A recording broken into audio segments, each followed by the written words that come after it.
ይቻላል ወይስ ጥያቄ ይቻላል? ኦርቶዶክስ አይርስ አለ ስለ አላህ እየተነጋገርን ነበር፣ ስለ አምላክ ስም እየተነጋገርን ነበር። በዛ ላይ መቀጠል ትችላለህ? በአምላክ ስም ላይ በፈጣሪ ስም ላይ እሺ በምን በአላህ ነው? የፈጣሪ ስም ማን ነው በሚለው ላይ የፈጣሪ ስም ማን ነው ላንተ? በአላህ ነው። ያህዌ። ኦኬ ኦርቶዶክስ መቀጠላችንም ማን ነው ያህዌ ነው ያለው? እኔ ነኝ ኦርቶዶክስ። ኦኬ እስቲ ያህዌ መሆኑን ማስረጃ ስጠኝ እስቲ።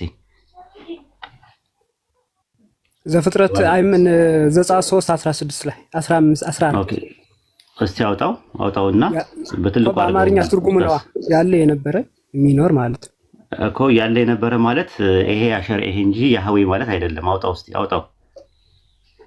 አይ ገወጣላ አንድ እንትን ነው ያለ እኮ በምን እናውቃለን አሁን ያህዌ ስለመሆኑ? ዮዴሄ ቫቭ የሚለው ያህዌ ነው።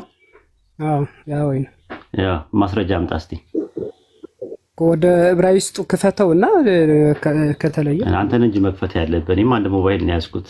አንተን ማስረጃው መክፈት ያለብህ ማስረጃውን አንተ ሞባይል ስላለ እኮ አንተና ክሌም ያደረገው አፈርማቲቭ ነው የሚጠበቅበት እንጂ ኔጌቲቭ አይደለም። ስለዚህ አንተ አፈርማቲቭ ከሆንክ የአምላክ ስም ከጥንት ጀምሮ ያህዌ ነው ብለህ ስትል ማስረጃ ማምጣት መቻል አለብህ። አዎ ለሙሴ የተገለጠ ያህዌ ብለን ነው የምናምነው። መጽሐፍ ቅዱስም ደግሞ እኮ ያህዌ ምን አለ ነው ማለት ያለ የሚኖር ነው። የት አለ ያለ የሚኖር ማለት ያህዌ ማለት ነው። 3:14 አልኩ እኮ አይ ምን ዘጸአት 3:14 ላይ ያህዌ የሚል አለ ነው ወይስ ይሄ አሸረ ይሄ ነው የሚለው? አይ ይሄ አሸረ ይሄ ነው የሚለው። ዛሃልወ ይሄ ነው የሚለው። ያህዌ የሚል የለም 3:14 ላይ። እሺ ወደ ባብል ሀባ አትገባም? በዕብራይስጡ ኖ 3:14 ላይ ዮዴሄ ቫቭ የሚል የለም ነው የምልህ እኮ የለም የምትለው። እሺ አሳየኝ። እሺ እኔ ከዚህ ስለማውጣት ማውጣት ያለብህ ከዚህ ስለማውጣት ታጥቀናው መምጣት ያለብህ ኔጌቲቭ ፖዚቲቭ ነው ማዘጋጀት ያለበት። በቃ እሺ ሌላ ቀን እንደዚህ ከሆነ ስለዚህ ሌላ ቀን ስትዘጋጅ አምጣ። ሌላ ተረኛ መግባት ይፈልግ ሰው ካለ እሺ ጥያቄ ይቻላል። በዚህ ነጥብ ላይ ትችላለህ። በዚህ ዙሪያ ላይ እሺ አላህ የሚል የሙሴ አምላክ ነው?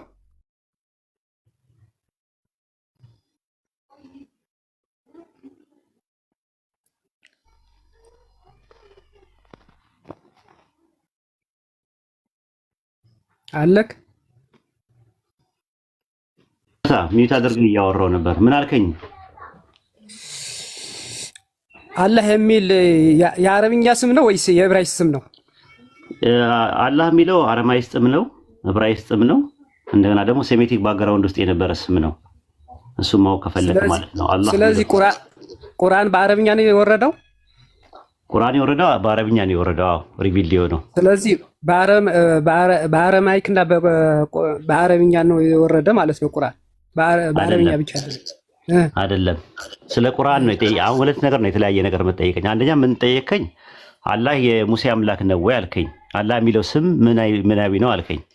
በአረብኛም በዕብራይስጥም በአረማይስጥም አላህ የሚለውን ይጠቀሙ ነበር ነው እያልኩ ያለሁት። ለምሳሌ ነቢያቶቹ ጥንት የነበሩ በላይ ነቢያት ብሉይ ኪዳን ላይ የነበሩ ነቢያት የሚናገሩት ዕብራይስጥ ምን አይነት ዕብራይስጥ ነበረ? አላውቀውም እኮ ፓሊዮ ዕብራይስጥ ነበር አይደል የሚጠቀሙት? እሺ በፓሊዮ ዕብራይስጥ ምን ይባላል አምላክ? በአረማይክ እንግዲህ የምጠይቀን እየሰማኝ አይደለም። እንግዲህ እንዴት ነው የምንግባባው? ሌላ የሚያክሰው አስገቡልኝ። አይ ቲንክ እንዴ መልስልኝ እንጂ ኖ አይ ያወራው ፓሊዮ ዕብራይስጥ ሳውድ ጥያቄው እኮ ወደ ያዘርከው በአረማይክ ትለኛለህ። እኔ ስለ ፓሊዮ ዕብራይስጥ ያወራው ጥያቄ ቆይ አታቆም እኮ እሱን ነው እኮ የምልህ እኮ አንተ እኮ ነው የማታቆም። ቀጥታ ወደ ጥያቄ የጠየቁ። እሺ በቃ ይቅርታ ሶሪ እሺ በቃ ካልቻልክ ሌላ ሰው አስገቡ። አንተ ነህ እንጂ ያልቻልከው እንጂ ፓሊዮ ዕብራይስጥ እያወራው አረማይስጥ ትላለህ። እሺ አሁን ተረጋጋ። አንዴ ተረጋጋ። አትደራረብ። ገብቶሃል? አትደራረብ። አሁን ፓሊዮ ዕብራይስጥ ታውቃለህ? እኔ የጠየቅኩ መልስልኝ። ልመልስልህ እኮ ነው። ፓሊዮ ዕብራይስጥ ታውቃለህ ወይ? ነቢያቶቹ አላህ የሚለው አረብኛ ነው አልከኝ። መልሰው ደግሞ ዕብራይስጥ ነው አልከኝ። ሁለቱን ተጋጨ። አረብኛ ብቻ ነው አላልኩም እኮ አላልኩም። በቃ ምንድነው ያልኩት? የሁለቱ ኮሌክሽን ነው። በጣም ከባድ ነው። ከእንደዚህ አይነት ሰው ሌላ የተሻለ ሰው የተሻለ ሰው አምጡ እና እንትን በሉ እስቲ የተሻለ ሰው አስገቡ። ተረጋግቶ ማውራት አልቻለም ልጁ። ሰላም አለይኩም። እሱ ከኔ በታች ያለው ኡስታዝ ሻሃዳ እያሉ ከኔ በታች ያለው ኦኬ። ኡስታዝ አለ ኡስታዝ እሱ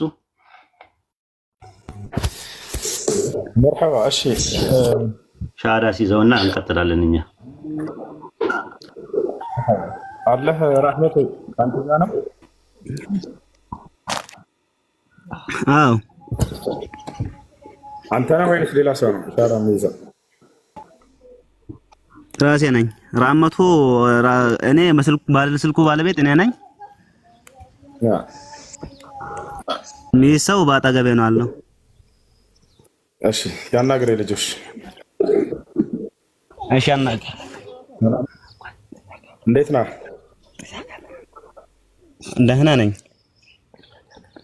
እሺ ክርስቲያን ነህ አይደለ? እኔ ያው ነኝ። እሺ እስልምናን መቀበል ትፈልጋለህ ወይስ ጥያቄ አለ ከዚያ በፊት ማወቅ የምትፈልገው ነገር? ጥያቄ ጓደኛ ጥያቄ አለው እሱ። ከዛም በኋላ ጥያቄ ጠይቃል። እኔን ደግሞ ቀጥታ ሻሃዳ እንዴት ነው ያጋበዘኝ? ሻሃዳ ጥያቄያቸው ምንድን ነው? ጥያቄ እሺ ጥያቄ ለኔ ያለኝ ኡስታዝ። እሺ ጥያቄ ምንድን ነው? እኔ 2-3 ጥያቄ አለኝ። ከጥያቄዎች መሀል አንዱ በረመዳን ውስጥ መጨረሻ አካባቢ ነበር 27 28 እንደዛ አካባቢ ቀን ላይ ዙሁር ሰላት ሰግጄ በተኛሁበት አጋጣሚ፣ ጥያቄው ግን ይቅርታ አድርግልኝ፣ አጋጣሚ በተኛሁበት በህልሜ ማለት ነው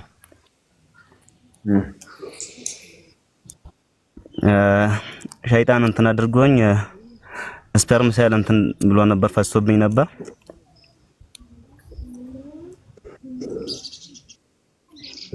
ጨርስ ጥያቄ ቶሎ በል ረህመት። እሺ ምናልባት ቀኑን ጾመኛ ነኝ፣ ረመዳን 27 ረመዳን ውስጥ ነው። ምናልባት ያንን ረመዳን ቀዳ ከፍላለሁ እንዴት ነው? እሺ ሰው በእንቅልፍ ተኝቶ ቀን ላይ የዘር ፈሳሽ ቢወጣ ጾሙ አይበላሽም። አውቆ ሆን ብሎ ስሜቱ እንዲወጣ ራሱን ገፋፍቶ ቢወጣ ነው ጾሙ የሚበላሸው። በህልማችሁ ቀን ላይ ተኝታችሁ በጾም የዘር ፈሳሽ ማየት ጾምን አይበላሽም። ያለ ፍላጎታቸው ስለሆነ ያ ነገር ይወጣ። አይ እሺ ሁለተኛ ጥያቄም አለኝ። እሺ የአንድ ሙስሊም ሰው ሞተው አንድ ኡስታዝ ከመድረሳቸው በፊት ጀናዛው ተቀብሮ ነበር። ከዛም በኋላ ኡስታዙ ትንሽ ጊዜ ቆይተው መጥቶ ወይ ቀበራችሁ ብሎ ከዛ የተወሰኑ ሰዎችን እንትን አድርገው ጀናዛ ሰላት ከተቀበረ በኋላ ቀብሩን ፊት ለፊት አድርገው ከዛም በኋላ ሰግዳሉ። ሰውየው ከተቀበረ በኋላ ማለት ነው። ይሄ እንዴት ይታያል? ከተቀበረ በኋላ ቀብሩ ፊት ለፊት ቆሞ መስገድ ይቻላል? ነቢያችን ሰለላሁ ዐለይሂ ወሰለም አድርገዋል። በዘመናቸው በነብዩ ሰለላሁ ዐለይሂ ወሰለም ጊዜ አንዲት መስጂድ የምታጸዳ ሴት ነበረች፣ አማኝ ነች። ይቺ መስጂድ የምታጸዳ ሴት ሞተች። እዚያም ሰሃቦች ቀበሯት ለነብዩ ሰለላሁ ዐለይሂ ወሰለም ሳይነግሯቸው።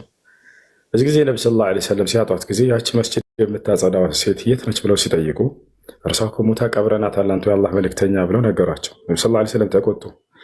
ለምን ሳትነግሩኝ እንዳንጸልይላት እንዳንሰግድባት ብለው ተናገሩ። ከዚያ ያን ያክል ቦታ የሚሰጣት ናት ብለን አላሰብንም ነበር አሉ ሰሃቦች። ነብዩ ሰለላሁ ዐለይሂ ወሰለም ደግሞ ቀብሯ ያለበት ስፍራ ሳዩኝ አሉ። ሄዱ፣ ለእርሷ ሰገዱባት ወይም ዱዓ አደረጉላት። ስለዚህ ችግር የለውም ይሄ ነገር። ሄሎ ጨርሰሃል? እሺ ሶስተኛ ጥያቄ አለኝ። አንድ ጥያቄም አንድ ሴት ልጅ ነች በቁርአን ማለት ቁርአንን በቲክቶክ በቪዲዮ እንትን አድርጋ ቁርአን እየቀረች ድምጿ በጣም እንትነምል ነው። ከዛም ቲክቶክ ላይ ትለቃለች። ቪዲዮን ያዩ ሰዎች ብዙዎቹ ለሴት ልጅ እንዲህ ሚዲያ ላይ ወጣ ልትገላለጥ ቁርአን ልትቀራ ዳዋ ልታደርግ አልተፈቀደላትም ብሎ ኮሜንት ጽፏሉ። ምናልባት እሷ ያሰረችው ነገር ኸይር ነው፣ ቁርአን ነው ቀረችው፣ ሌላ ነገር ጥፋት የሰረችው ነገር የለም። ይሄ እንዴት ይታያል ነው? ወንጀል ይሆንላታል? ለሷ እንዲህ ማድረግ አይችሉም? እሺ የሴት ልጅ ድምፅ አውራ ነው ወይንስ አይደለም በሚለው ጉዳይ በዑለሞች መካከል ኺላፍ አለው። የሴት ልጅ ድምፅ አውራ ነው ወይንስ አይደለም በሚለው ጉዳይ ኺላፍ አለው። ነገር ግን ያን ያክል የሚጋነን ነገር አይደለም። እስላማዊ ትምህርቶችን ልታስተምር ከሆነ ድምጿ ማን ነው ፊቷ እስከተሸፈነ አንድ ቤት አድርገው ከላይ ፊቷ እስከተሸፈነ ድረስ ገላልጣ ፊቷን እስካልሆነ ድረስ ዲናዊ ነገራቶችን እስላማዊ ትምህርቶችን ብትለቅ ችግር አይኖርም። ኢንሻአላህ ይሄን ያስላልሽ።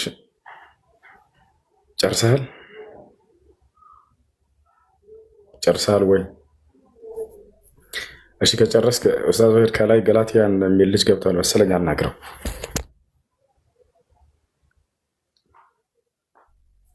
ተገቡ ያለው ልጅ እኮ ሻሃዳ እንዲይዝ ነው ዋናው ነገር መንስኤው። እኔ ጥያቄ ያለኝ ጥያቄን ከጨረስኩኝ አጠገብ ያለው ልጅ ሻሃዳ ይዛል ብሎ ነበር እና ሻሃዳውን አስቀድመው ሻሃዳውን አስይዘው ኡስታዝ ዘፍጥረት 1:26 ላይ ያ ነገር ስላሴነት አያሳየም ወይ ነው ጥያቄ? አያሳየም። ዘፍጥረት 1:26 ላይ እየተናገረ ያለው ተናጋሪው ራሱ እግዚአብሔር ነው፣ የፈጠረውም ራሱ እግዚአብሔር ነው። አንድ ማን ሶስት መሆናቸውን በፍጹም አያሳይም። በፍጥረት ባለቤት ሙሴ አንድም ቦታ ላይ አምላክ አንድም ሶስትም ነው እግዚአብሔር ብሎ አስተምሮ አያውቅም። ይህን እዚያ የሰው መጽሐፍ ላይ ሄደው ክርስቲያኖች ግን መጡና አይ ይሄ የሚያሳየው አብ ወልድ መንፈስ ቅዱስና አሉ። እንደሱ ብሎ ይፈታላችሁ ከነቢያቶች መካከል ማን ነው? ማንም የለም። ሁሱ ለምንድነው ሁሱ ለምንድነው ከፍ ጋር ግን ማትገጥሚ? ለምን ትፈሪያለህ? የታድርግ እሺ። እና ስለዚህ ኦሪት ዘፍጥረት ምዕራፍ 26 አንደኛ እያወራ ያለው እግዚአብሔር ማለት ሰውን በመልካችን እንፍጠር፣ እግዚአብሔርን ሰውን ፈጠረው ይላል። ፈጠረው የሚለው ለነጠላ ነው። ፈጣሪው ራሱ ነው፣ ተናጋሪው ራሱ ነው። እየተናገረ ያለው ለማን ነው? አሁን ጥያቄው እየተናገረ ያለው ለመላእክቶች ነው። ይህን እያለ ያለው መጽሐፈ ኩፋሌ ምዕራፍ 4 ቁጥር 4 ላይ ይመስለኛል መላእክቶችን እያናገረ ያለው እነርሱን እንደሆነ እዚያ ላይ ተቀምጧል። የሚገርማቸው ይህን ቁርአንም ራሱ ያስቀምጠዋል። አላህ ስብሐነሁ ወተዓላ ለመላእክቶች ነው ሰውን ሊፈጥር ባለ ጊዜ ሰውን ሊፈጥር ነው ብሎ እየተናገረ ያለው። ወኢዝ ቃለ ረቡከ ሊልመላኢከቲ ፊል አርዲ ኸሊፋ ይላል። አላህ ለመላእክቶች ሰውን ሊፈጥር ነው ብሎ የተናገረው ለእነርሱ ነው። እስቲ ሱራ 779 ክፈትልኝ። ምንድን ነው የሚለው? አንዴ ሱራ 779 ነው። ቁላጣና አንዴ 779 ቀጥል፣ ዝም ብለህ ቀጥል። ጨርስ ይገባል። ተራ በተራ ያውራው። ዲሲፕሊን የሚባል ነገር ያስፈልጋል። መርሐባሽ። ሌላው በአይሁዳውያን በራሳቸው የመጽሐፍቶቹ ባለቤቶች እዚያ ቦታ ላይ ሊቃውንቶቹ ሲናገሩ ጊዜ ትርጉም ዮናታን የሚባል ሊቃውንቶቹ መካከል አንድ ሊቅ ይመስለኛል። እሱ ለመላእክቶች ነው ይህን ቃል እየተናገረ ያለው አምላክ ብሎ ራሱ አስቀምጦታል። ተቻለ እዚያ ቦታ ላይ የመጽሐፉ ባለቤት የሚሆን ከዚያም በኋላ የመጡ ነቢያቶች በኋላ የመጡ ነቢያቶች ይህ እግዚአብሔር የሚለው አብ ወልድ መንፈስ ቅዱስን ያሳያል ያለ የለም። እንደ አጠቃላይ እዚያ ቦታ ላይ አንድ አምላክ ራሱ ነው፣ ራሱ የአንድ አምላክ ነው ፈጠረ እያለ እየተናገረ ያለው። ያ እግዚአብሔር አንድ ሶስትም አይደለም፣ እግዚአብሔር አንድ ብቻ ነው።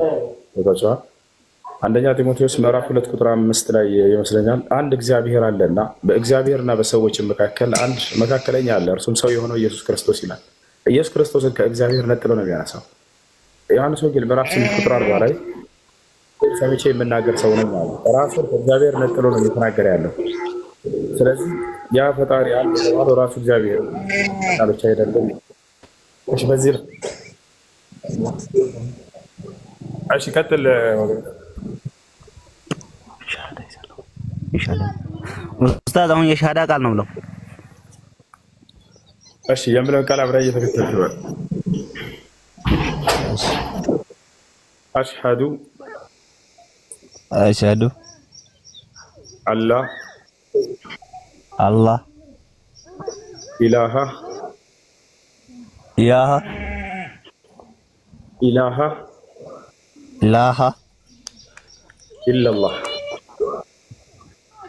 ኢላላህ ወአሽሀዱ አነ ሙሐመደን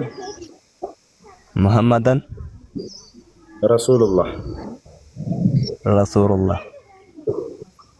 ማሻአላህ። ከዚህ በኋላ አሁን ያልከው ቃል የሻሃዳ ቃል ወይም የምስክር ቃል ይባላል። ማንኛውም ሰው ወደ እስልምና ሃይማኖት ሲገባ ጊዜ የሚሰጥ የምስክር ቃል ነው። ትርጉሙ ከአላህ ሌላ አምላክ የለም ብዬ መሰክራለሁ። ሙሐመድ ደግሞ የአላህ መልእክተኛና ነብይ ናቸው ብዬ መሰክራለሁ ማለት ነው። አንድ ሰው እስልምና ከተቀበለ በኋላ ለዚህ ላመነውና ለመሰከረው ለአንዱ አምላክ ለአላህ ብቻ መገዛትን መስገድን ይጀምራል። ስለ ሶላት አሰጋገድ ጓደኛ ያስተምርሃል። ሶላት መስገድን ትጀምራለህ ማለት ነው። ከዚያም እስልምናን ህግና ስርዓት እየተማርክ ትፈጽማለህ። የከለከለህን በቻለው አካባቢም ትርቃለህ። እስከ ህይወት ፍጻሜ ድረስ በዚህ ትኖራለህ። አላህ ሱብሓነሁ ወተዓላ ወዕቡድ ረበከ ሐታ የእትየከል የቂን ይላል። ሞት እስኪመጣብህን ድረስ እኔን ጌታህን አላህን ተገዛ አምልክ እያለ ይናገራል። አንድ ሰው እስልምናን በመቀበሉ ምን ያገኛል የሚለውን ብቻ ልንገራቸውና ወደ ቀጣዮች እንሄዳለን። አንድ ሰው እስልምናን በመቀበሉ የሚያገኘው በሰለመበት ቀን ትልቁን ጸጋ ያገኛል። የዚህ ዓለም ትልቁ ጸጋ ምን ይመስላችኋል? ከኃጢአት መዳን አይደለ? ከኃጢአት ንጹህ መሆን። ስለዚህ አንድ ሰው በሰለመበት ቀን ያለፈ ኃጢአቱ ሁሉ ይማርለታል። ነቢ ሰለላሁ ዐለይሂ ወሰለም ሐዲስ ላይ ሲናገሩ አልኢስላም የጅቡ ማ ቀብለሁ አሉ። እስልምና ከእርሱ በፊት ያለን ኃጢአት ያብሳል፣ ያስተሰርያል አሉ። ሰውየው በሰለመበት ቀን ያለፈ ኃጢአቱ ይማራል ማለት ነው። ይህን አላህ ሱብሓነሁ ወተዓላ በቁርአን ላይ ሲያረጋግጥ ምን ይላል? ቁል ሊለዚነ ከፈሩ ኢየንተሁ ይግፈር ለሁም ማ ቀድ ሰለፍ ወኢየዑዱ ፈቀድ መደት ሱነቱል አወሊን ይላል። ሙሐመድ ሆይ ለእነዚያ ለካዱት ሰዎች እንዲህ ብለህ ንገራቸው ካሉበት ክህደት ቢቆጠቡና ወደ እኔ ቢመለሱ ያለፈ ኃጢአታቸውን ሁሉ ምርላቸዋለሁ ብሏል በላቸው ይላል። ታዲያ ጸጋ ምድር ላይ ብቻ የሚቀር አይደለምና ከኃጢአት ነፃ ከሆነ ሰውዬ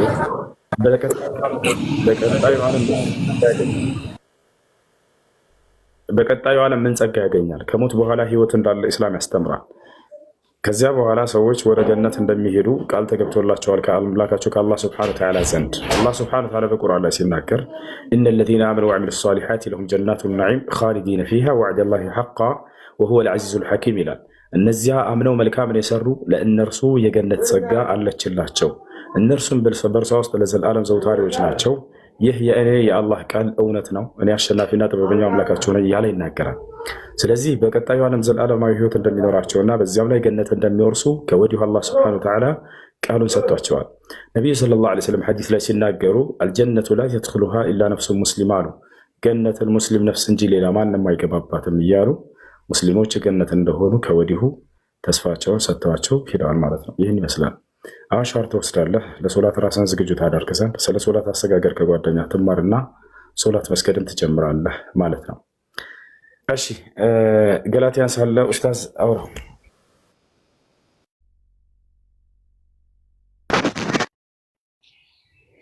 ገላትያ አለ አለው። ሰላም ናችሁ? ሰላም ነን አለን። ሁሉ ሰላም ነው አለው። ጥያቄ መጠየቅ ይችላለሁ? በፈጣሪ ዙሪያ እየተወያየን ነበረ፣ ውይይት እያደረግን ነበረ። ርዕስ ተይዞ መሰረት እኔማ ስለ ቁርአን ለመጠየቅ ፈልጌ ነበር። ኦኬ፣ አይ ትችላለህ ወይ? በፈጣሪ ዙሪያ መነጋገር ትችላለህ? እሱን ትመልስልኝና ይቻላል። ኦኬ፣ መጀመሪያ እንደዛ ከሆነ ወደ በዛ ዙሪያ ላይ መወያየት ትችላለህ። ከዛ ጥያቄውን በኋላ መጠየቅ ትችላለህ። የጥያቄና መልስ ጊዜ አይደለም። አይ እኔ ለጥያቄ ነው ገባሁት። ኦኬ፣ እሺ፣ እንደዛ ከሆነ ለውይይት አይደለም የገባው። ማለትም ጥያቄን ከጠየቅኩ በኋላ ነው የምንወያየው። ለውይይት ነው የገባው ወይስ አይደለም ነው የምልህ። ለውይይት ከሆነ መጀመሪያ ውይይቱን አስቀድም። ለውይይት ነው የገባው ወይስ ለጥያቄ ብቻ ነው የገባው? ለጥያቄ። እሺ፣ ኦኬ፣ ጥሩ። ኡስታዝ አንድ ጥያቄ አቅርብና ሚዩት አድርጎ ያዳምጥና ከዛ በኋላ ወደ ቀጣይ እንሄዳለን። ጥያቄን አቅርብ ለኡስታዝ። እሺ፣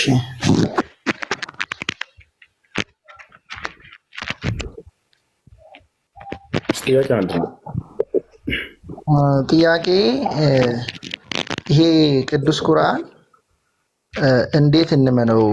ስመጣ እንዴት ነው መጣው አመጣጡ? ለምሳሌ በኬብ ውስጥ እንደተቀበለው እናውቃለን። በዋሻ ውስጥ መሐመድ እንደተቀበለው እና በጅብሪል መንገድ እንደመጣ ነው የምናውቀው። እና ይሄን ቃሉን ሲቀበል እየደነገጠ ሁላ ነበር ይባላል ሰለላሁ ዐለይሂ ወሰለም። እንዴት ነው የምናምነው? አሁን እሱን አይ ዊትነስ ምናምን ብዙም የለውም። ጥያቄ አድርግ፣ ማብራሪያ ሳይሆን ጥያቄን ብቻ ከቁርአን ነው ጥያቄ ብላል። ቁርአን ላይ ጥያቄ ካለ ጥያቄን ብቻ አጭር አድርገህ ሾርት ኤንድ ፕሪሳይዝ እጥር ምጥን አድርገህ ጥያቄን አቅርብ። ማብራሪያ አይደለም። ማብራሪያ የሚያስፈልገው በዛ ዙሪያ ላይ እውቀት ሲኖር ነው። ጥያቄን ባጭሩ አቅርብ። እሺ ይሄ ነቢያችሁን እንዴት ነው የምናምነው? እሱ የተቀበለው ከሌላ አካል ቢሆንስ ነው ጥያቄ።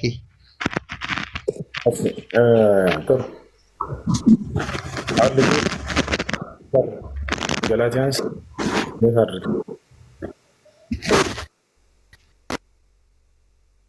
ልጁ ነቢይ ሰለላሁ ዐለይሂ ወሰለምን እንደ ነቢይ ወይም ቁርአንን የአምላክ ቃል ለመሆኑ እንዳይቀበል ያደረገውን ምክንያት ያነሳው ምክንያት አለ።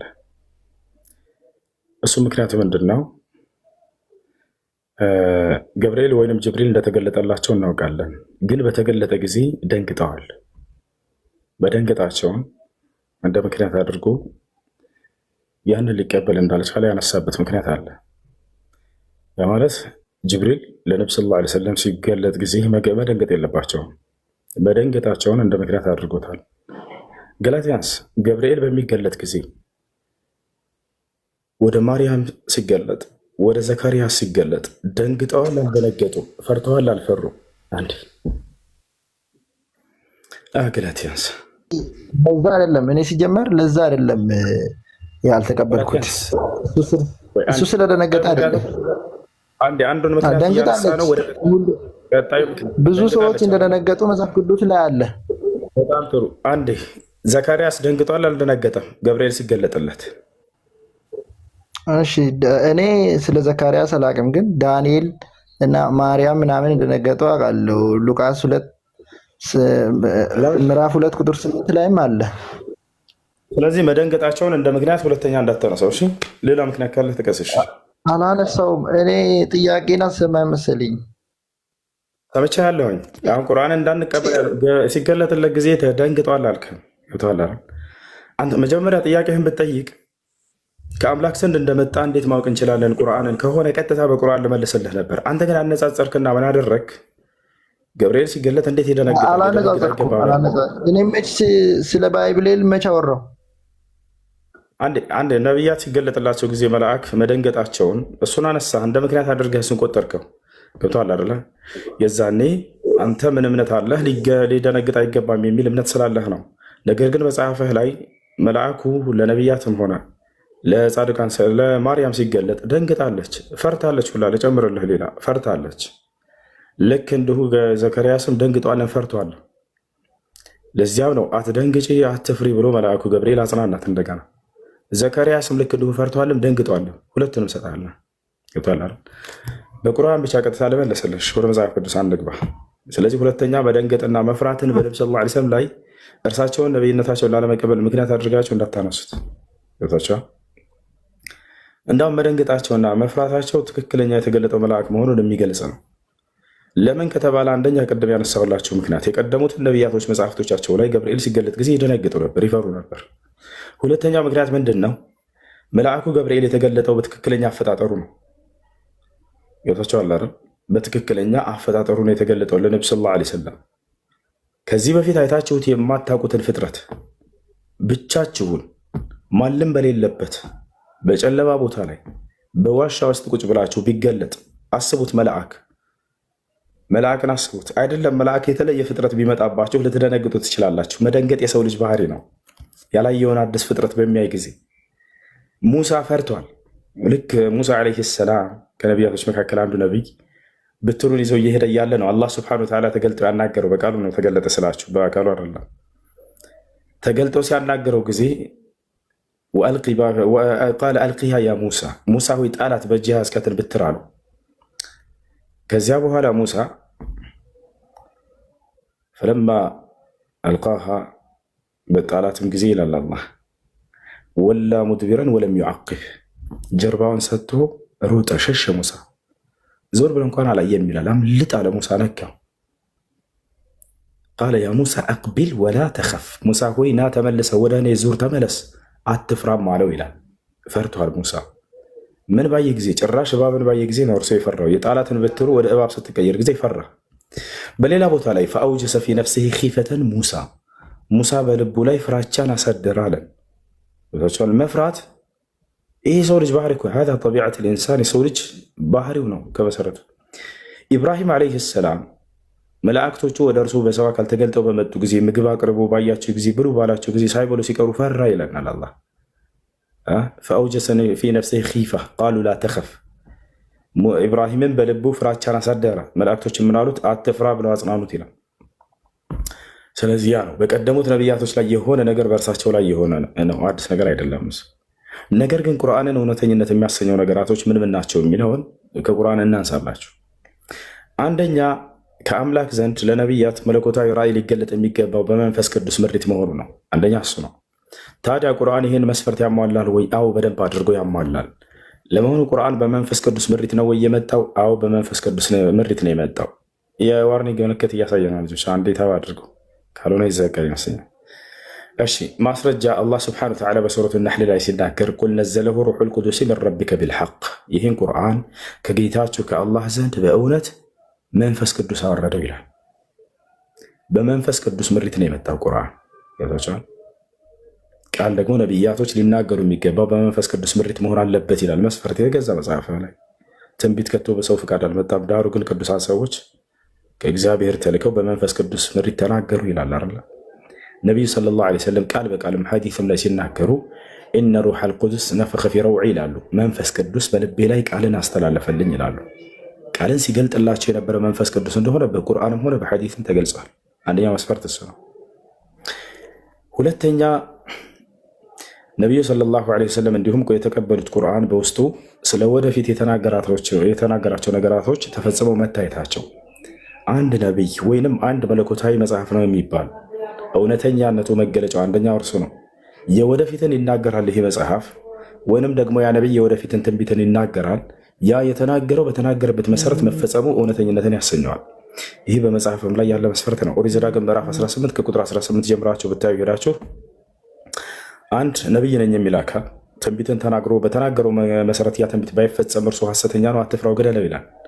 የተናገረው ግን እውነተኛ መሆኑ ከተረጋገጠ ምንድን ነው የአምላክ ቃል መሆኑን ከዚያ ማረጋገጥ ትችላላችሁ። ያም ነቢይ ትክክለኛ የአምላክ ነቢይ መሆኑን በዚያ ማረጋገጥ ትችላላችሁ። ታዲያ በቁርአን ላይ በርካታ የሆኑ የወደፊትን ተናግሯቸው የተፈጸሙ ነገራቶች መያዙ ያ ነው። እንዲሁም ደግሞ ዋናውና ወሳኙ ምንድን ነው? ይህ ቁርአን የቀደሙትን ነቢያቶች አረጋግጦ የመጣ መጽሐፍ መሆኑ። እንግዲህ ነቢዩ ሰለላሁ ዐለይሂ ወሰለም የመጡት የቀደሙትን ነቢያቶች እያስተባበሉና የካዱ ቢሆን ኖሮ ያ ሐሰተኛ ያደርጋቸው ነበር። የነቢያትን መንገድ አልያዙም ነበር። ቁርአንን ግን ሙሉ ስታዩት ጊዜ እነ አብርሃም፣ እነ ኢስሐቅ፣ እነ ያዕቁብ፣ እነ ሙሴን፣ ክርስቶስን ሁሉ ሳይቀር የቀደሙትን ነቢያቶች ሁሉ ማንነታቸውን ያረጋግጣል። አላህ በቁርአን ላይ ሲመሰክርላቸው በልጃአ ቢልሐቅ ወሰደቀል ሙርሰሊን ይላል። በእውነትም ሙሐመድ እውነተኛውን ቃል ነው ይዞላቸው የመጣው ከእኔ ዘንድ የቀደሙትን ነቢያትንም አረጋግጧል ይላል። የቀደሙትን ነቢያቶች ማረጋገጥና እውን ማለት አንዱ እውነት ላይ ለመሆን ምስክር ነው እርሱ። ታዲያ ትምህርታቸውን ሄዳችሁ ስታዩ ጊዜ የቀደሙት ነቢያቶች ጋር ተመሳሳይ የሆኑ ትምህርቶችን ነው የምታገኙ። ያ ሌላው ቁርአን በውስጡ የያዛቸው ድንቅ ድንቅ ተአምራቶችና ሌሎችም ኡስታዞ ሄደ የሚጨምርልህ ነገር ካለ ይጨምርልህ። ለአንድ ታገስ ኡስታዞች ጨምርልህ። ባረከላሁ ፊክ። ኦኬ ጥሩ ነው። ጀዛከላህ ኸይረን ጀዛ ኡስታዝ። የአንድ መልአክ አንድ ለምሳሌ ወደ መርየም ወይ ለምሳሌ ገላትያ ያለ አለ ወደ ማርያም የመጣው መልአክ ማን ነው? ወደ ማርያም የመጣው ገብርኤል ነው። ማስረጃችን በመኔ ገብርኤል ነኝ ብሎታል ለማርያም።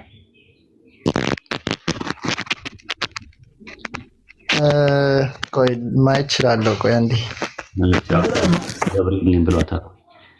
ምናልባት ሰይጣንስ ቢሆን በምንድን ነው የሚታወቀው? ቆይ አንዴ ታገሰኝ። እሺ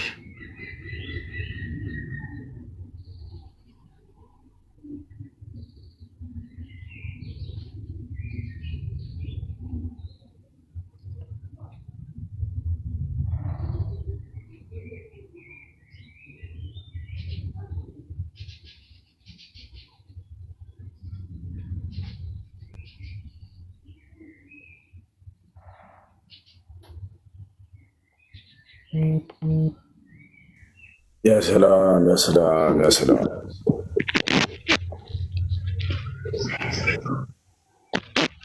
ኡስታዝ ቀጥል። ኦኬ ገብርኤል ነኝ ብሏታል ወይ መልአኩ? እዚህ ላይ ሉቃስ ወንጌል ምዕራፍ 1 ቁጥር 29 ላይ አላላትም። በምን እናውቃለን ገብርኤል ስለመሆኑ? ሰይጣንስ ቢሆን በምንድን ነው የምናውቀው? እያወራክ የነበረው ሰይጣንስ ቢሆን ስትፈራ ነበር እሷ። በምንድን ነው የምናውቀው? ትንቢቶች ነበሩ። በመጀመሪያ ይሄ እንደመፈጠር ነቢያቶች ተንብዮ ነበር ነው አይደል? የጠየቁት ጥያቄ እሱ የመጣው መልአኩ ሰይጣን አለመሆኑና ገብርኤል ስለመሆኑ በምንድን ነው ማወቅ የሚቻለው? ማወቅ የሚቻለውማ ይሄ እንደመፈጠር ተነግረው ነበር። አሁን ነገርማ ነብዩ መሐመድም የተነገረ አለ ብዬ መሞገት ይችላል። እሱ አይደለም ነጥቡ። የቱ ጋር ነው መሐመድ እኮ እሱን ነው እኮ የምልህ እኮ እንደዛ ብዬ መሞገት ይችላል። እሱ አይደለም አሁን ነጥቡን እንትን ስታረገው የመጣላት የመጥሽቶ ዘፍጥረት 32 ላይ ያዕቆብ ጋር የሆነ መልአክ መጥቶ ታግሎታል አይደልና ሽሉዳውን መጥቶታል አይደለ? እሺ ታግሎት የታገለው መልአክ የታገለው ሰው መልአክ ነው ወይ ሰይጣን ነው? መልአክ ነው። ማስረጃ ምንድን ነው? ማስረጃ ቃሉ ይላል። ያው እስቴቱ ጋር እስቴት አለ አውጣው እስቲ። እንዴት እንደዚህ እስቲ አምጣው። እሺ ልክፈት፣ ታገሰኝ። እሺ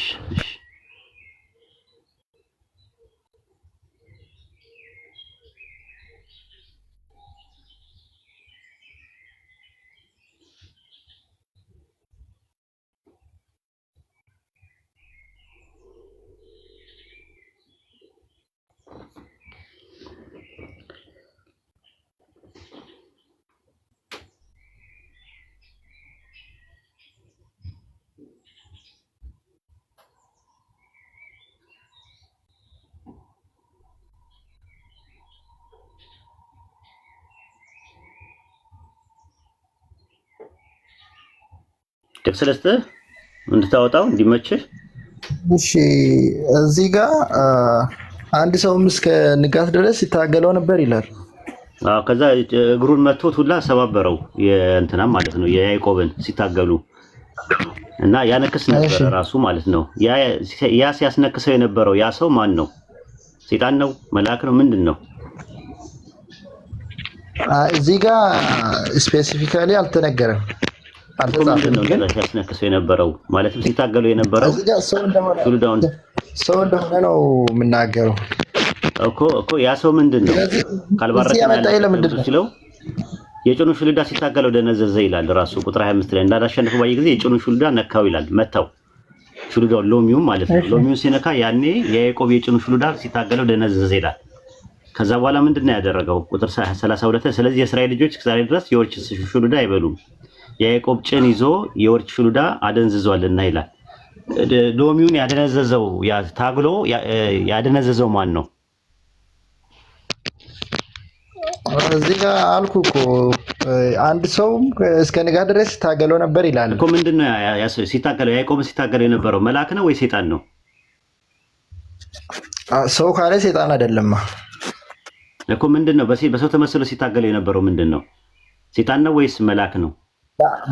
መልአክ ነው ወይ ደግሞ እስቲ ማስረጃ ሌላ ማስቀመጥ እንችላለን። እሱ ነው የምልህ። እዚህ ላይ ያዕቆብ ሲታገል የነበረው ሰይጣን ነው ብዬ ብል እና ሰይጣን ነው ብዬ ብል አንተ መልአክ ነው ብለህ ብትል መልአክ እንደመሆኑ የሚገልጽ ማስረጃ ብትሰጠኝ፣ አይ መልአክ አይደለም ሰይጣን ነው ብልህ ምንድን ነው የምትለኝ? እሺ እሱን እንዴት እንረዳዋለን መሰለህ ብራዘር?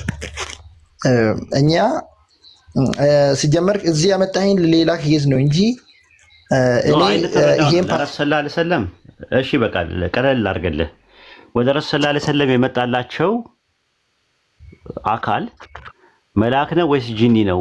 በምንድን ነው የምትለየው ብለህ ጥያቄ ከጠይቀሃል ቅድም። እሺ እንደዚህ ስለጠየክ ነው አንተ ራስህ ስለጠየክ ነው።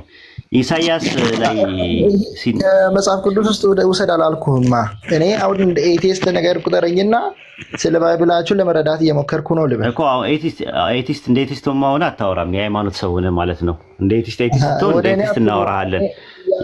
የሃይማኖት ሰው ኦኬ፣ ጥሩ። አንድ ሰው ማለት አንድ ጂኒ የወደፊቱን ነገር ያውቃል?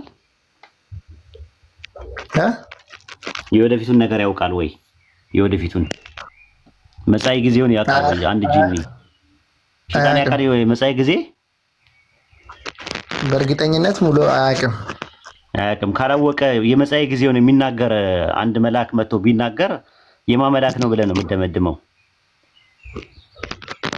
በእርግጠኝነት ሰይጣን ግን ዲሲቨር እንደሆነ እናውቃለን። እሱ የወደፊቱን ነገር መናገር ይችላል ወይ ሰይጣን? ገምቶ ምናምን ኤግዛክት የሆነ ነገር መናገር አይችልም። ግን ዝም ብሎ መጻኤ ጊዜውን ተናግሮ እንዲፈጸም ማድረግ ይችላል ወይ ሰይጣን? አይችልም። ግን ታክቲኩን መጠቀም ይችላል። አትርሳ። ኖ አይ እንትን በልልኝ፣ አንድ መልስ ስጠኝ። ይችላል ወይስ አይችልም? አይችልም። እሺ አልኩ። አይችልም ይችላል እንዳትል። ኦኬ ቁርአን ላይ ያሉ ትንቢቶችና ወደ ፍጻሜ የመጡ ትንቢቶች አሉ። እንዴት ታያቸዋለህ? በዘመናችን የተፈጸመ ሙሉ ላይሆን ይችላል። ለምሳሌ መሐመድ ጨረቃን በሁለት ከፍሏል የሚል አለ። አይደለም የጠየቀው እሱን አለ። እኔ ስለሱ አይደለም ማወራት። በቁርአን ተነግሮ የዛሬ 50 ዓመት 60 ዓመት የተፈጸሙ ከ1400 ዓመት በኋላ የዛሬ 50 ዓመት 60 ዓመት አካባቢ ላይ የተፈጸሙ ትንቢቶች አሉ። እሱ ባሳየ ምን ታረጋለህ? እስኪ አሳይ እኮ ምን ታረጋለህ? ምን ትላለህ? ድምዳሜ መጀመሪያ ንገረኛ። ድምዳሜማ ግልጽ ነው እኮ አየውና እውነት እንደሆነ ነው። እውነት ነው ላለው አንድ ነገር አትርሳ። ያዝ ጥቅሶችን ያዝና ከዛ በኋላ እንትን ትላለህ። ከዛ ለተረኛ አንድ ነገር አትርሳ። ሰይጣን ከመጀመሪያው ጀምሮ ዲሲቨር ስለነበር የወደፊቱን ለምሳሌ ይሄ ይሆናል በትንቢት ላይ ተመስርቶ አያውቅም ብላ ትንቢት መዋሸት ይችላል። የወደፊቱን ነገር ተናግሮ የተፈጸመበት ነገር አለ። የወደፊቱን ተናግሮ ደግሞ ያልተፈጸመበት ካለ አንተ ታሳይኛለህ። በቁርአንና በሐዲስ ረሱል ሰለላሁ ዐለይሂ ወሰለም በሐዲስ አምላካችን አላህ በቁርአን ውስጥ የወደፊቱን መጻኤ ጊዜውን ተናግሮ ያልተፈጸመ ነገር ካለ አንተ ነህ ማቅረብ ያለብህ። መጀመሪያ ከሱን ጀምርና እኛ ደግሞ ተነግሮ የተፈጸመ ነገር አንድ እናሳያለን። ከዛ በኋላ ወደ ሌላ ሰው እንሄዳለን። እስኪ አንድ አምጣ ማለት ሰይጣን ከሆነ ሊናገር ይችላል። የተናገረው ነገር አንተ እኮ ነው ያልከው። ልክ ላመጣ ስል ምን አደረግ? ሰይጣንም ሊያመጣ ይችላል አልክ። መጀመሪያ ደግሞ ምን አልክ? ሰይጣን ሊያመጣ አይችልም አልክ። ስለዚህ ሁለት የሚጋጩ ነገሮች እሱን በውስጥ አዋቂነት እንድትወስደው ነው። እሱን እንድታውቀው ነው። አይደለም እንደዛ ከሆነ ዋጋ የለውም። እኔ ላንተ መናገሬ አሁን ትንቢት የተፈጸመ ነገር ባመጣልህ ታሪካዊ ማስረጃና ታሪካዊ ዳራ አምጥቼ ባሳየህ አይ ሰይጣንም ሊያመጣ ይችላል ልትል ነው። አሁን እኔ ግን ቀደም ብዬ ምን አደረግኩ? ሰይጣን የወደፊቱን መጻኤ ጊዜው ማወቅ ይችላል ወይ? እንደ ባይብል ከሆነ አይችልም ነው የሚለው ኢሳይያስ 44 ቁጥር 7 ላይ የሚመጣውን ነገር ሳይመጣ ሳይሆን ጠይቋቸው፣ ሀፕን ሳያደርግ ጠይቋቸው፣ ምን ሀፕን እንደሚያደርግ ጠይቋቸው፣ አያውቁም ነው የሚለው። ማንም ፍጥረት አያውቅም ከኔ ውጪ ነው የሚለው ፈጣሪ። እሺ ስለዚህ አሁን ቁርአን ላይ የተነገረው ነገር ትንቢት ተነግሮ ያ የተነገረው ነገር ፍጻሜ ቢያገኝ ምንድነው የምትለው? ድምዳሜ ላይ ማለት ነው። እሱን ልይልና ከዛ ወደ ሌላ ሰው እንሄዳለን ማለት ነው። ሱረቱ ሷድ ምዕራፍ 38 ቁጥር 88 ላይ ትንቢቱ ከጊዜ በኋላ በእርግጥ ታውቁታላችሁ አለ። ነበ የሩቅ ወሬ ትንቢቱ ወደፊት ታውቁታላችሁ አለ። በሱረቱ አናም ምዕራፍ 6 ቁጥር 7 ላይ ለትንቢት ሁሉ የሚደርስበት መርጊያ አለው፣ ወደፊት ታውቁታላችሁ አለ። ከጊዜ በኋላ ታውቁታላችሁ፣ ወደፊት ታውቁታላችሁ አለ። ምንድነው ያ ትንቢት ብለን ስንል አምላካችን አላህ የነገረን ነገር አለ። ሱረቱ ሁድ ምዕራፍ 13 ቁጥር 3 ላይ ምን አለ? እያንዳንዱ እጽዋት ጥንድ ጥንድ ናቸው አለ፣ ዘውጅ ናቸው አለ፣ ጥንድ ናቸው አለ። በዚህ ውስጥ አለ ለሚያስተናትኑ ህዝቦች ተአምራት አሉበት አለ። በምን ውስጥ? እጽዋቶች ቁርአን በወረደበት ሰዓት ላይ ጥንድ እንደነበሩ ወንዴና ሴቴ እንደነበሩ አይታወቅም ነበር። አምላካችን አላህ ግን ምንድነው ያደረገው? በሱረቱ ሁድ ምዕራፍ 13 ቁጥር 3 ላይ ምን አለ? ፍራፍሬዎችን ጥንድ አደረግን አለ። ዘውጅ ማለት ጥንድ ነው ራሱ ይጣን አለ። ከዛ በኋላ በዚህ ውስጥ አለ ለሚያስተነትኑ ህዝቦች ተአምር አለበት አለ። ከዛ በሱረቱ ያሲን ምዕራፍ 36 ቁጥር 36 ላይ ምን አለ? ያ ከምድር ከምታቀበብኩና ከማያውቁት ነገር ጥንዶችን የፈጠረ ነው አለ። በቁርአን ዘመን አይታወቅም ነበር ጥንድ መሆናቸውን አይታወቅም ብሎ ነው የነገረን። ከዛ በኋላ ምን ተደረገ ነው ጥያቄው። ልክ በ19ኛው ክፍለ ዘመን ላይ የዛሬ 50 ዓመት 60 ዓመት አካባቢ ላይ እጽዋቶች ጾታ እንዳላቸው ታወቀ። ምን ተባለ? ጉኔ ማለት ሴቴ ማለት ነው። የእጽዋት እንቁላል ህዋስ ነው። አኔር ደግሞ የሚባለው ደግሞ ወንዴ ነው። ወንዴና ሴት እጽዋቶች አላቸው አለ። አላህ ምን አለን? ስለዚህ ነገር ሲናገር ምን አለ? ጥንድ ካለ በኋላ በዚህ ውስጥ ተአምር አለበት ብሎ አይደለም ያለው። ብቻ አይደለም። በሱረቱ አና ምዕራፍ 6 ቁጥር 93 ላይ ምስጋና ለአላህ ነው ተአምራቱን ወደፊት ያሳያችኋል ታውቁታላችሁ አላቸው ይላል። ታውቁታላችሁ በላቸው ይላል። ወደፊት አለ ተአምራቱን ወደፊት ያሳያችኋል አለ። ታውቁታላችሁ ወደፊት ታውቁታላችሁ። ያ ጥንድ የተባለው በዚህ ውስጥ ተአምር አለበት ካለ በኋላ ግን ተአምራቱን ወደፊት ያሳያችኋል ታውቁታላችሁ ብሎ አለ። ስለዚህ ከ1400 ዓመት በኋላ በሚድ 19 ሴንቸሪ ላይ እጽዋቶች ወንድና ሴት እንደሆኑ ጥንድ እንደሆኑ ባልና ሚስቶች እንደሆኑ ሳይንስ ነገረ ማለት ነው። አምላካችን አላህ ግን ከዛ በፊት ምን ብሏል? ለትንቢት የሚደርስበት መርጊያ ያለው ወደፊት ታውቁታላችሁ ብሎ እጽዋቶች ጥንድ እንደሆኑ፣ ሁለተኛ ነገር ደግሞ በዚህ ዘመን እንደማይታወቁ ወደፊት እንደሚታወቁ ተናግሮ ወደፊት ትደርሱበታላችሁ አለ። አምላካችን አላህ በእኛ ዘመን የዛሬ 50 ዓመት የዛሬ 60 ዓመት አካባቢ ላይ የሰው ልጆች እንስሳት ማነው እጽዋቶች ጥንድ እንደሆኑ ታወቀ። ምን ትላለህ በዚህ ዙሪያ ላይ?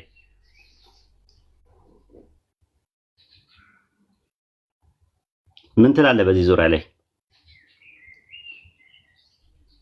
ክፍል ውስጥ እስኪ ቁርአን ስንት ነው? ወይ እስካሁን ድረስ እያወራሁ ተሳሳቲስ አለፍካ ዘላ አለፍከው እኮ ቦታውን ማለትም አላለፍኩም እያወራሁ ነበረ። ልድገምልህ ለታዳሚ ጥቅሶቹን ያዛቸውና አይ ቲንክ ወደ ቀጣይ እንሄዳለን ማለት ነው። ሱረቱ ሷድ ምዕራፍ 38 ቁጥር 88 ጻፉለት ከስር። ሱረቱ ሷድ ምዕራፍ 38 ቁጥር 88 ጻፉለት ከስር ያዝ። ሱረቱ አናም ምዕራፍ 6 ቁጥር 7 ሱረቱ ረድ ምዕራፍ 13 ቁጥር 3 ሱረቱ ያሲን ምዕራፍ 36 ቁጥር 36 ሱረቱ አናም ምዕራፍ 6 ቁጥር 93 ላይ ማለት ነው። ምንድነው የሚናገረው? ነጥቡ ምንድነው? ስንጠቀልለው እጽዋቶች ጥንድ እንደሆኑ ዘውጅ እንደሆኑና በቁርአን ዘመን እንደማይታወቁ ከማታውቁትም ነገር ጥንድን ያደረገ ነው ካለ በኋላ በዚህ ውስጥ ተአምር አለበት ካለ በኋላ ያንን ተአምራቱን ደግሞ ወደፊት ያሳያችኋል ታውቁታላችሁ ብሎ ነው ያለው።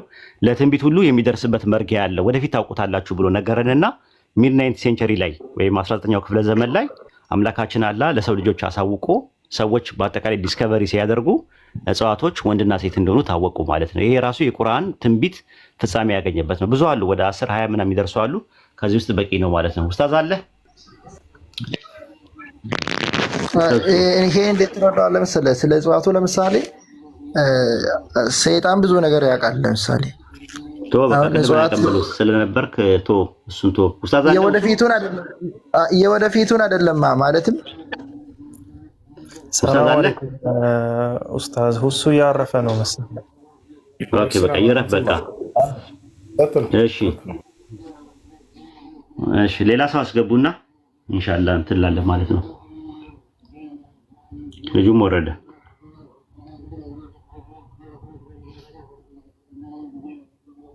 ሰላም አለይኩም ወራህመቱላሂ ወበረካቱ። ፊኬ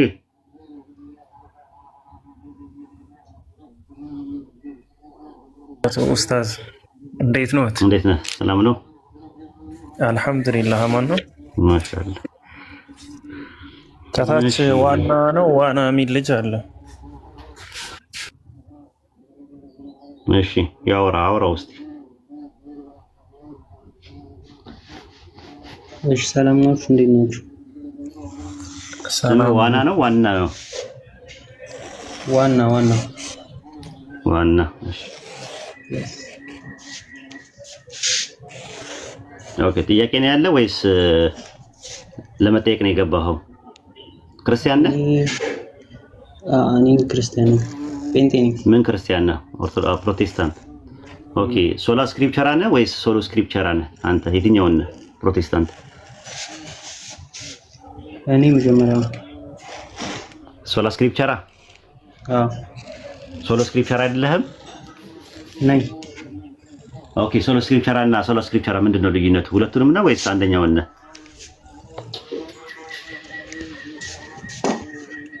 አንዴ እሺ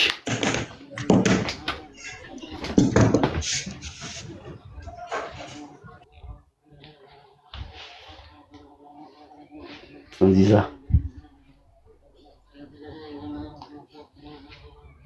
አስቸገረ።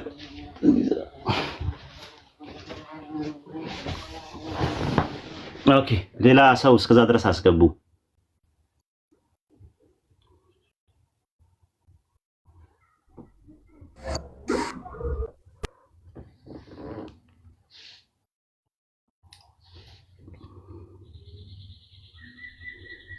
ሲሶ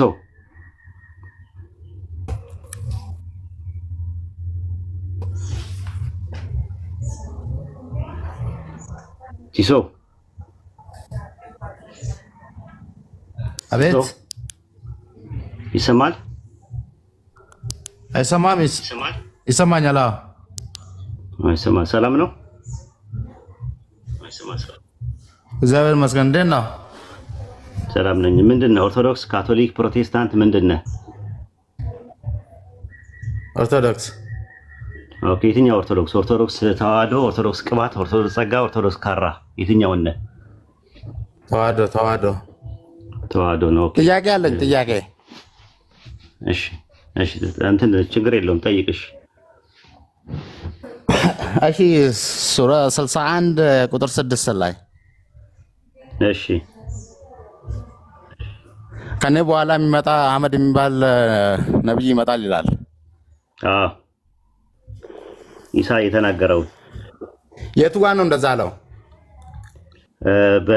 የቱ ጋር ነው ያለው? በኢንጂል ላይ እኮ እስቲ እንትና ኤቪደንስ አንተ አራት ወንጌል ላይ አልተጻፈም። አራት ወንጌል ላይ አልተጻፈም። ለምሳሌ አንድ ኤግዛምፕል ልስጥ። አንደኛ ዮሐንስ መልእክት ምዕራፍ 1 ቁጥር 5 ላይ አውጣውም አንዴ አትዛ ይሄንኑ መረጃ ስታይ መረጃ ወይ ሰጣ እንዲገባ ነው። አይዞህ ተረጋጋ። ተመሳሳይ ነገር ነው። ምስክሩን አምጣልኛ ላስረዳ እኮ ነው። ቆይ ተረጋጋ። እሱ ያለውን አሳየኝና እኮ ቆይ ተረጋጋ። አሳያለሁ። እሱን ኢሳ ተናግሮት ምን ማለት ነው? የተናገራቸው ነገሮች ቆይ ሲሶ ኢሳ ተናግሮት ኢሳ የተናገራቸው ነገሮች ሁሉ በአራት ወንጌል ላይ ተጽፈዋል ብለህ ታምናለህ እንዴ? ማመን አለማመን ሳይሆን አምጣልኝ ነው እኮ ያልኩት። እኮ የለም አልተጻፈም ነው። በመረጃ ተናግሮ ያልተጻፉ ነገሮች አሉ። አዎ ኢሳ ተናግሮት አልተጻፈም። ተናግሮት ያልተጻፉ ነገሮች አሉ። ላሳየህ እኮ ነው። እሱን እኮ ነው። አንዴ በተረጋጋ ደስ ይላል። በቃ ደምሳሽ ያለውም ያልተጻፈ ነገር ነው። ቆይ እሺ እውነት ነው ታዲያ? አንዴ ተረጋጋ። ሰፊ ልብ ይሁን። ስለ ደምሳሽ እናወራለን ከፈለክ ለብቻው። አሁን የጠየቀው ጥያቄ በሱረቱ ሷፍ ምዕራፍ 61 ቁጥር 6 ላይ ኢሳ ኢብኑ መርየም አለይሂ ሰላም በምድራዊ ቆይታው ምን ብሎ ተንብዮ ነበር? ተናግሮ ነበር። ከኔ በኋላ የሚመጣ ስሙ አህመድ የሚባል የአላህ መልእክተኛ በሚመጣ ጊዜ አስታውስ ብሎ ሲናገር ነበር። ያ የተናገረው ነገር አራቱ ወንጌል ላይ አሁን ሲኖፕቲክ ወንጌል የሚባሉትና ጎስፔል ኦፍ ዮሐንስ ላይ ጆን ላይ በሚባለው ነገር ላይ አራት ወንጌሎች ላይ አልሰፈረም። ነገር ግን ኢየሱስ ተናግሮት ያልሰፈሩ ንግግሮች ብዙ አሉ። ለምሳሌ አንደኛ ዮሐንስ መልእክት ምዕራፍ 1 ቁጥር 5 ላይ ከእርሱ የሰማናት መልእክት ለእናንተ የምናወራላችሁ አምላክ ብርሃን ነው፣ ጨለማው በእርሱ ዘንድ ከቶ የለም የምትል ናት። ስለዚህ አሁን ዮሐንስ ከየት አምጥቶ ነው ይህን ነገር የተናገረው? ከአራት ወንጌል እስቲ ያሳየኝ። ኢየሱስ ተናግሮ ከነበረና ነገር ግን አራት ወንጌል ላይ ያልሰፈሩ ነገሮች ምንድን ናቸው? እስቲ ንገረኝ። ቲሶ አለ? ሚዩትን አንሳ። ኦኬ። በስሙ ታገኛት አህመድ የሚባል በስሙ ታገኙታላችሁ ማለት ሪፈር የሚያደርገው እኮ ተጽፎ ያለን ነገር ታገኙታላችሁ አይደለም ብሎ እንደነበረ ነው አምላካችን አላህ እየነገረን ያለ ነው። ልክ በተመሳሳይ አርጊመንት ጠቅሼልን ነበረ። ቆይ አንዴ ሲሶ የጠየቅኩን ጥያቄ መልስልኝ። አንደኛ ዮሐንስ መልእክት ምዕራፍ 1 ቁጥር 4 ላይ ከእሱ የሰማናት መልእክት ለመጠየቅ አይደለም የገባሁት እኮ ልጠይቅ ነው። ለመጠየቅ አይደለም እንዲገባ እኮ ነው። እንዲገባ እያስረዳው ነው ያለው እኮ ሲሶዬ። ለምን አትረጋጋም እኮ? ይሄንን አስረዳኛ። እኔ ሌላ ቦታ እኮ ያስረዳው ነው። ይሄንን ላስረዳው የለም እሱን የምታውቀው ነገር የለም። ሱረቱ ሷፍ ምዕራፍ 61 ቁጥር 6 ላይ አምላካችን አላህ እየነገረን ያለው ኢሳ በምድራዊ ቆይታው እያለ ስለ ረሱል ሰለላሁ ዐለይሂ ወሰለም መምጣት ስሙ አህመድ የሚባል ብሎ ተናግሮ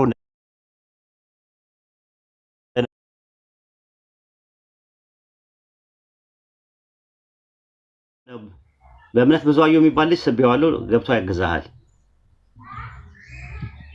በእምነት ግባ። ያንተንስ ማን ነው የሚያግዝ? ያንተን ችግር የለውም። እኔ ለራሴ ወጣዋለሁ። ችግር የለውም። ተረጋጋውን። ኦኬ። አይገባም ልጁ ማለት ነው። አሁን ግልጽ ነው እንትኑ። አራት ወንጌል ላይ ያልሰፈሩ ነገሮች አሉ፣ ያልተጻፉ ነገሮች አሉ። ኢሳ ተናግሮት በኦራል ፎርም ደረጃ የነበሩ ይቀሩ አሉ። ከዛ ውስጥ ነው ያንተን በወንጌል ለምን ትመልስልኛለህ? ራስን ቻለና መልስልኝ። እዛውን እኮ ተናግሯል። አላህ ተናግሮ ግን አራት ወንጌል ላይ አልሰፈረም ነው እኮ ምልኩ። ምን ተነግሮ የነበረው የግድ መጻፍ የለበትም። እንደዛ ሆነ ደምሳሽ እኔ ቁርአን ውስጥ ተጠቅሻለሁ ያለውን እውነት ነው ብለን እንቀበላ። አዳምጥ ሲሶ። ወይ መረጋጋት አልቻልክም። አንድ እሺ ቀጥል ኡስታዝ። ሲሶ ትልቁ ላይ ነህ፣ የቱ ጋር እንደሚገኝ አንዴ አሳየን እስኪ። ቁርአኑ ምን እንደሚል ነው እስኪ አሳየን። እኔ አንድ ስልክ ነው ያዝኩት። በቃ እንደሱ ከሆነ ላሳይህ። እሺ እኔ እና ትልቁ ላይ አድርጌ እንዴት እንደምትረዳ ላሳይህ። ኡስታዝ ላስረዳ ፈልጎ ነበር፣ አንተ መረዳት አልፈለግም። ምን ማለት እንደሆነ አንዴ ላሳይህ። ያውና አንዴ እናውጣ። ምዕራፍ ስንት ነው ያልከው? 61 ቁጥር 6። አይዋ 61 ቁጥር 6 ቶሎ 61 ቁጥር 6 ያውና ምን ይላል? የመርየም ልጅ ዒሳም ይላል። አንዴ ከሚጮሁ ታራቅ በል ይቅርታ። የመርየም ልጅ ዒሳም የእስራኤል ልጆች ሆይ እኔ ከተውራት በፊት ያለውን የማረጋግጥና ከእኔ በኋላ የሚመጣውን መልእክተኛ ስሙ አሕመድ በሆነው የማበስር ሲሆን ወደ እናንተ የተላኩኝ የአላህ መልእክተኛ ነኝ ባለ ጊዜ አስታውስ ይላል። ልብ በል ሲሶ፣ ዒሳ ይህን በአንደበቱ የተናገረው ንግግር ነው አለ ነው የሚለው እንጂ ተብሎ ተጻፈ ብሎ የተናገረው ነገር አይደለም። አንተ እየጠየቅ ያለኸው ደግሞ የተጻፈበትን ቦታ ሳዩ ነው እያልክ ያለኸው ገብቶሃል አይደል? ነገር ግን አለ ነው የሚለው በአንደበቱ ካስተማረው ትምህርት መካከል ነው እያለህ ነው ኡስታዝ ወይድ ገብቶሃል? ቃሉም የሚለው እዚህ ቦታ ላይ አለ እንጂ ተብሎ ተጻፈ አይደለም። እንዲህ አይነት ጥያቄዎች የሚነሱት ለምሳሌ መጽሐፍ ቅዱስ ላይ ኢየሱስ ክርስቶስም እንዲሁም የአዲስ ኪዳን ጸሐፊዎች እነ ማቴዎስ እንዲህ ተብሎ በመጽሐፍ ላይ እንደተጻፈ ብሎ ይናገረዋል አይደለ? እነሱ ናቸው የሚጠየቁት የትኛው መጽሐፍ ላይ ነው የተጻፈው ተብለው። ያን ሂደን ስናይ ጊዜ ብዙ ያልተጻፉ ንግግሮችን እንዳስቀመጡ እናገኛለን። እሱ ወንጌል አስተማሪ ጋር ሄጄ ነው የምጠይቀው። እባክህን አዳምጥ። እዚህ ቦታ ላይ አለ ነው የሚለው ወይንስ ተብሎ ተጻፈ ነው የሚለው? ለማንኛውም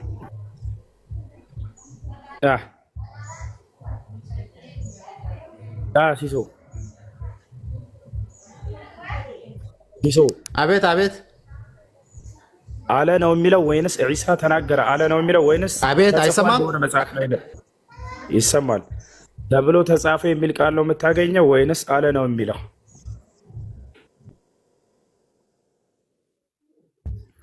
በቃ አውቆ ነው ወላ አውቆ ነው። መልሰን አግኝተሃል ኡስታዞች። ከታች ካለው ሰው ጋር ቀጥል፣ ኢየሱስ ከሚለው ጋር።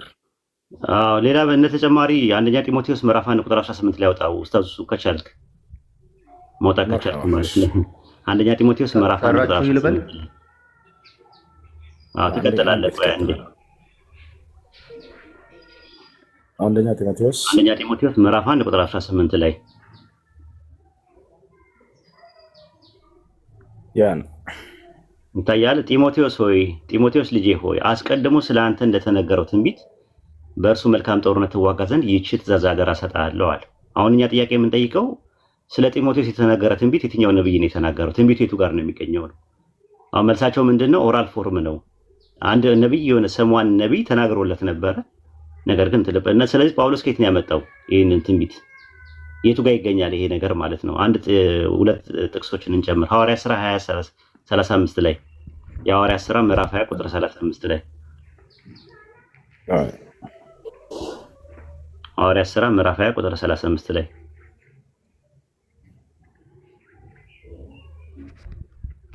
ሐዋርያት ሥራ ምዕራፍ 20 ቁጥር 35 ላይ እንግዲህ የደከማችሁ ድሆችን ልትረዱና እርሱ ራሱ ማለትም ኢየሱስ ከሚቀበል ይልቅ የሚሰጥ ብፁዕ ነው እንዳለው የጌታችን ኢየሱስ ቃል ልታስቡ ይገባችሁ ዘንድ በሁሉ አሳየኋችኋል። ከሚቀበል ይልቅ የሚሰጥ ብፁዕ ነው የሚለው ቃል አራት ወንጌል ላይ የለም፣ ግን ኢየሱስ ተናግሮት የነበረ ነው። አራት ወንጌል ላይ ግን አናገኘውም። ራሱ መልክ አንደኛ ዮሐንስ መልእክት ምዕራፍ 1 ቁጥር 5 ላይ አምላክ ብርሃን ነው ጨለማው በእርሱ ዘንድ ከቶ የለም የሚለው ቃል አራት ወንጌል ላይ የለም፣ ግን ከእርሱ የሰማናት መልእክት ነው ብሎ ነው ያስቀመጠው። ኢየሱስ ይዞት የመጣው የነበረ መልእክት ነገር ግን አራት ወንጌል ላይ ያልሰፈረ ነው ማለት ነው። አንድ ጥቅስ እንመልከትና ወደ ልጁ እንሄዳለን ማለት ነው። ሕዝቅኤል ምዕራፍ 38 ቁጥር 17 ላይ ኡስታዝ፣ ሕዝቅኤል ምዕራፍ 38 ቁጥር 17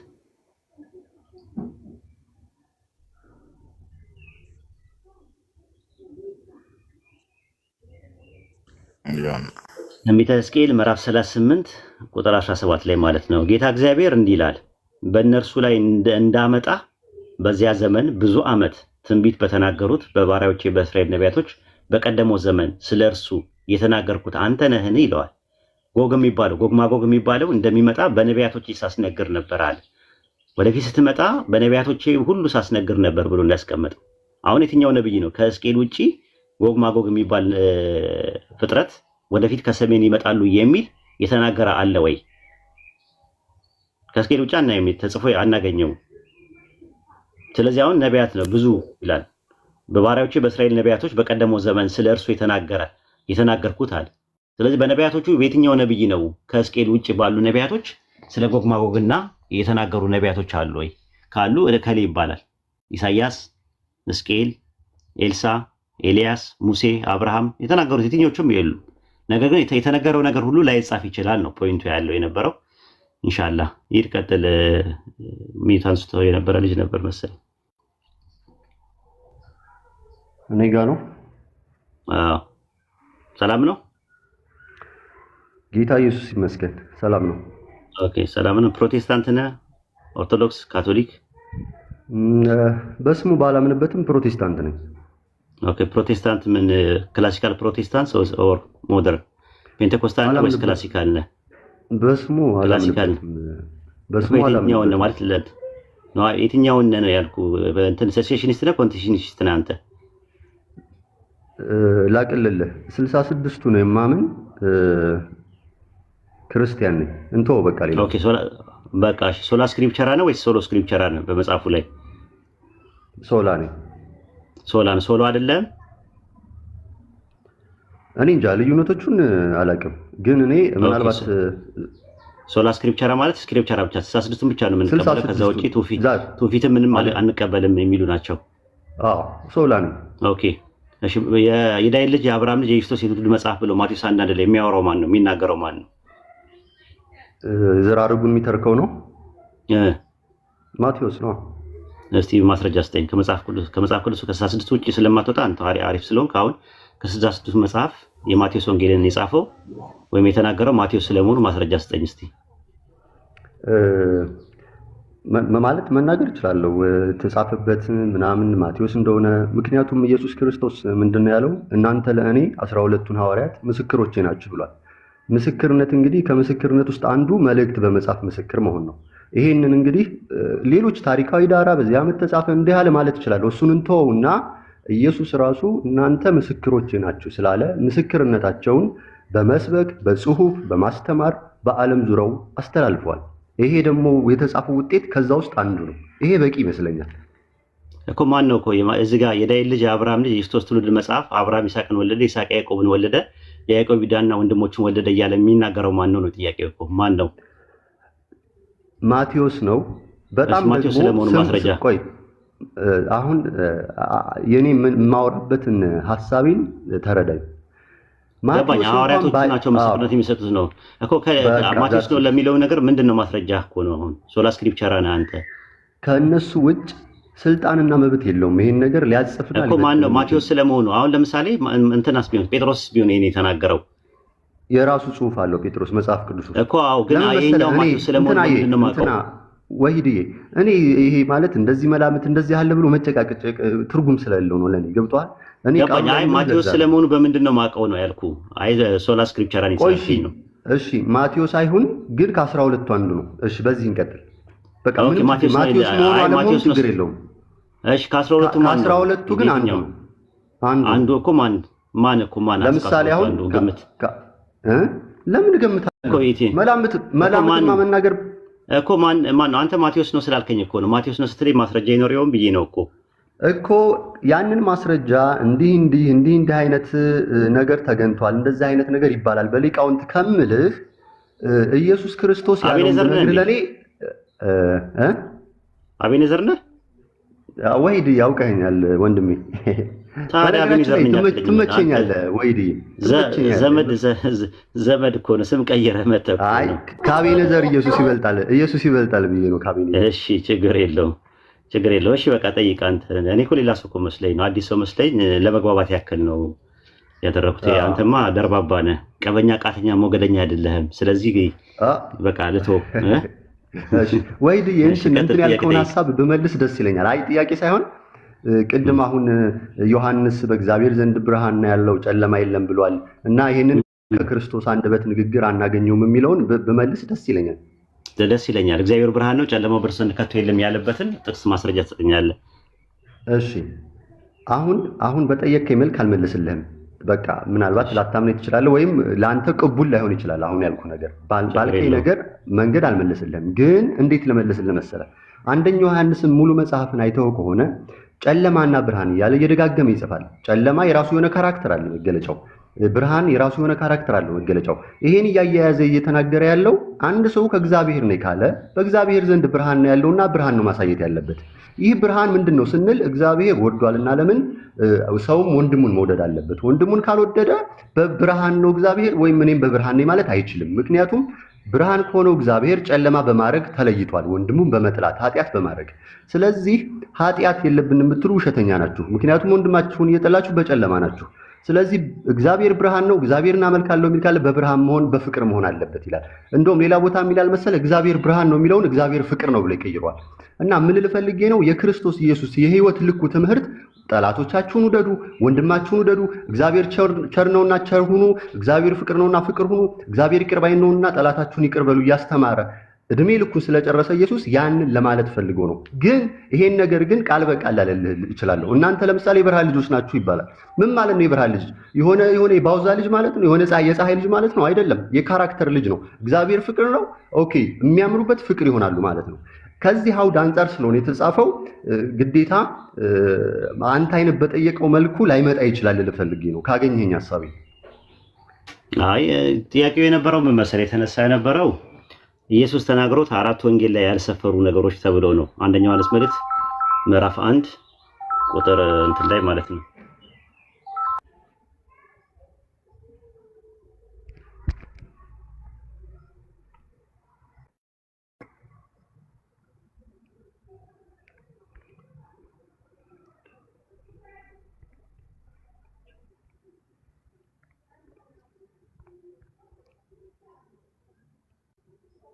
ይሰማል? ተቋረጠ። ስልክ ገብቶበት ነው። ቆይ ይመለሳል። ኧረ ጠብቀዋለሁ። ችግር የለውም ወይ ችግር የለውም።